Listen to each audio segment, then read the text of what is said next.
Kali ini kita akan membahas tentang perkara-perkara yang bisa membatalkan wudhu. Perkara yang bisa membatalkan wudhu itu ada 5. Yang pertama adalah keluarnya sesuatu dari 2 jalan, baik itu dari jalan depan ataupun dari jalan belakang.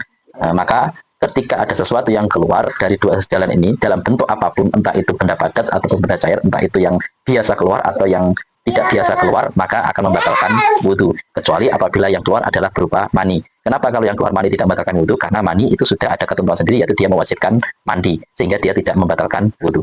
Yang membatalkan wudhu yang kedua adalah tidur. Tidur dalam kondisi pantat yang tidak menetap pada tanah atau pada alas duduknya.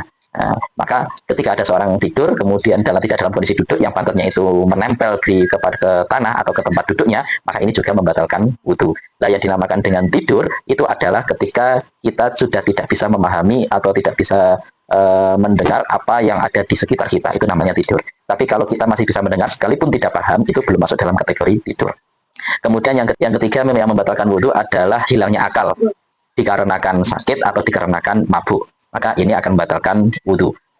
Kemudian yang keempat yang membatalkan wudhu adalah bersentuhannya antara laki-laki dan perempuan yang sudah dewasa, yang lain yang sudah dewasa. Maksudnya dewasa di sini adalah sudah masuk pada umur-umur yang bisa menarik atau bisa mendatangkan syahwat secara umumnya. Jadi tidak tergantung kepada balik atau tidak. Pokoknya ketika seorang laki-laki atau perempuan itu sudah bisa menyebabkan syahwat, bisa menyebabkan memberikan daya tarik, maka itu ketika di persentuhan dan persentuhannya itu tanpa adanya penghalang antara laki-laki dan perempuan, maka akan membatalkan wudhu.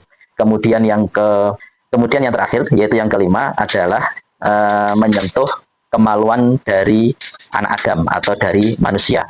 Baik, maka ini juga dan menyentuhnya dengan menggunakan area dalam dari telapak tangan. Jadi kalau menyentuh kemaluan dengan menggunakan area dalam telapak tangan yang berwarna putih, inilah yang nanti akan membatalkan wudhu. Tapi kalau menyentuhnya dengan area selain itu, entah dengan lengan atau bagian luar telapak tangan atau bagian yang lainnya, maka tidak membatalkan wudhu.